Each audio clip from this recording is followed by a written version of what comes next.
So hello guys, welcome back to my channel. So what I have here now is the 2024 Jetour X70 Plus. So this is one of the top of the line models of the X70 lineup here in the Philippines. Well, if you don't count the X70 Sport. So I have reviews of the X70 Sport and Journey. Link of those will be in the description down below. So I'd like to thank everyone here again at Jetour EDSA Centris, to Ma'am Hazel, to Miss Liza for making this walk-around reviews possible. So their contact details will be in the description down below. So biggest eye-catching feature, well, besides the face.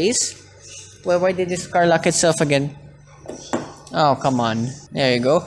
Once you unlock this car, this has paddle lamps with the Jetour logo on it. So, already interesting start with this X70 Plus. So, here in the front facet, this looks much better and much more muscular than that of the rest of the X70 models. Although, I would say for the grille, it looks like a Chinese car that I've not heard from a long time that still exists here in the Philippines. But of course, this looks way better.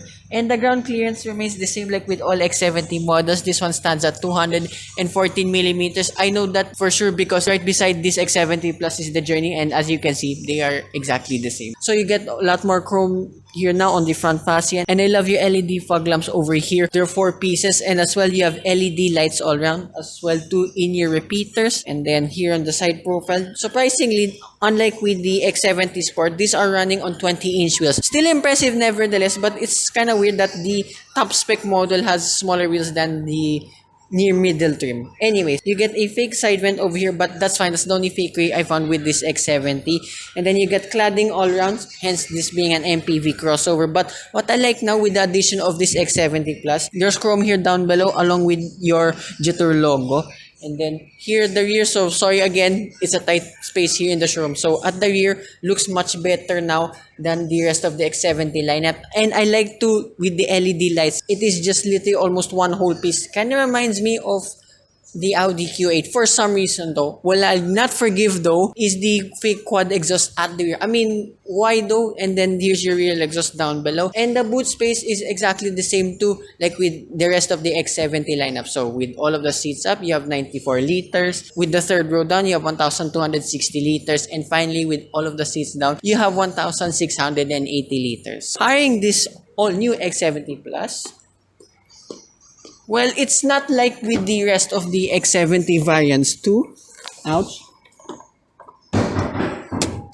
So remember too with this X70 Plus, I mentioned Audi, and then you have to open this engine hood twice like a BMW. More on that later, that this has a lot of cues carried over from German luxury car brands.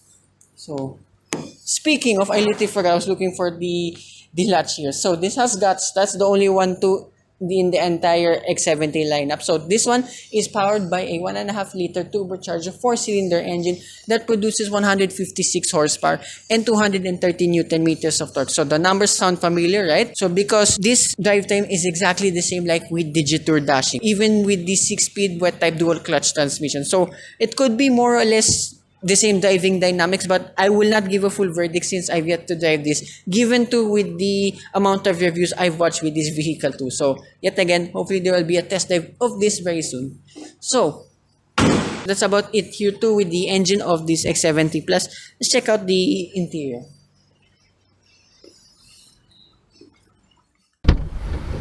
So this is the interior of the X70 Plus. My hand got eaten on the door, ow.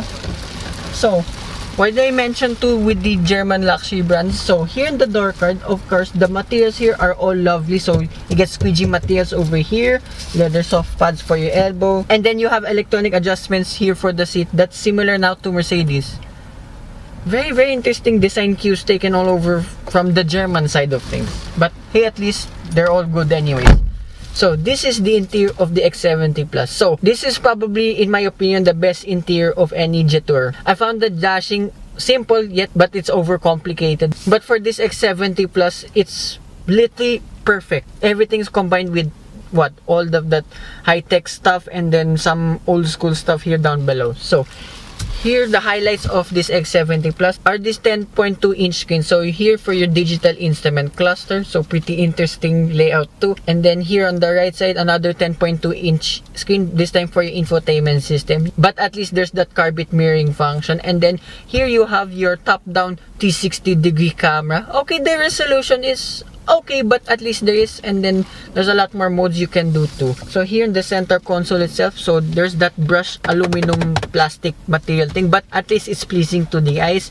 And then on the right side of the gear shift, you have your toggle switch, as I said, for your top-down camera. And then the other one for your driving modes, you have here only Eco and Sport mode, same like with the rest of the X70 lineup. Other buttons here are for your hill descent control, auto hold function, electronic parking brake, and then yet again, like BMW, you have a swivel wheel along with buttons surrounding it that you can use too for the infotainment system. Interesting.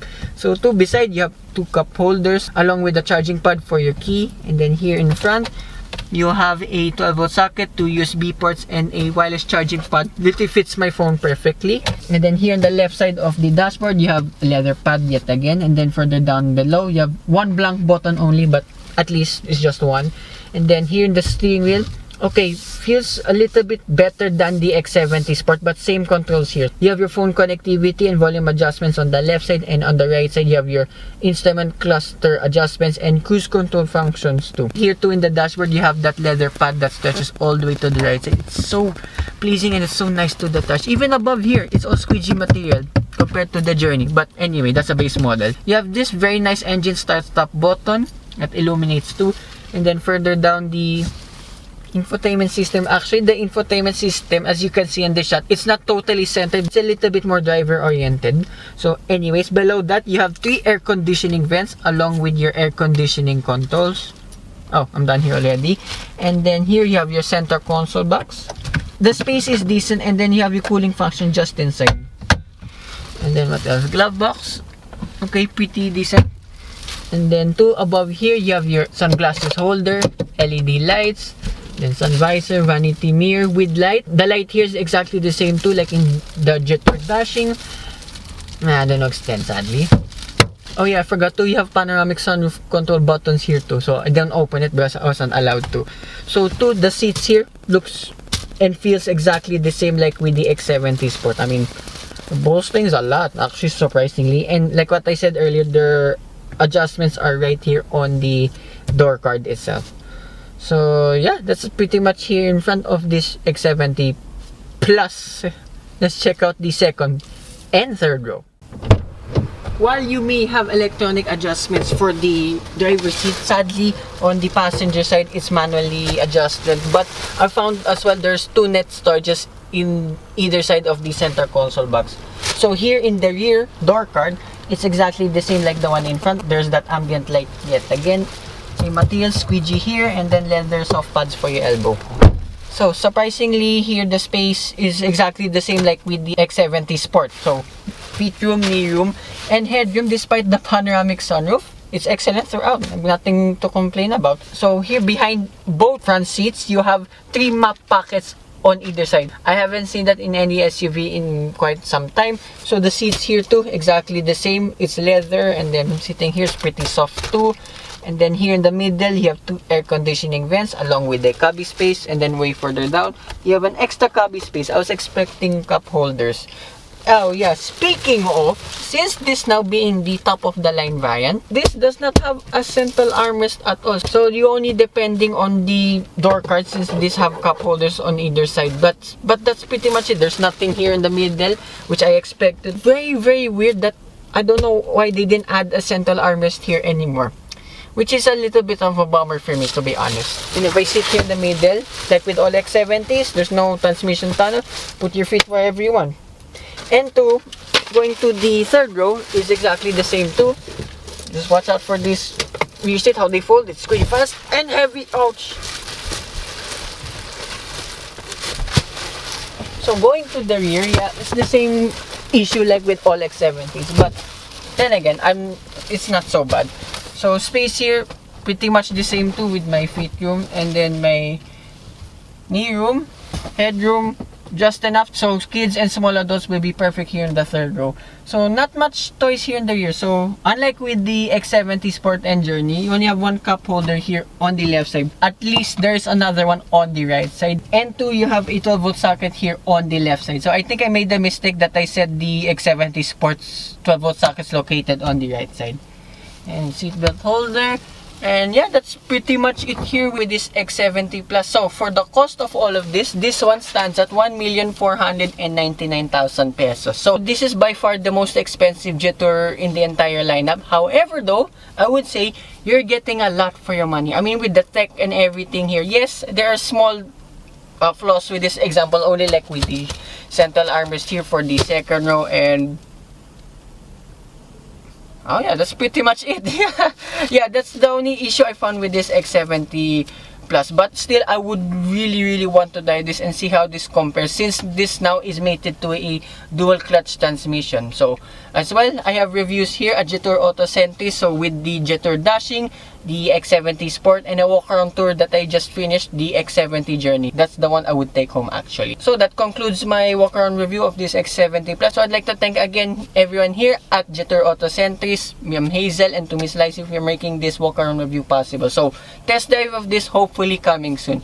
So hope you guys like and subscribe, and I will see you with more Jetour reviews hopefully coming right up. Bye bye. God dang it, I should have left this light on. Apologies.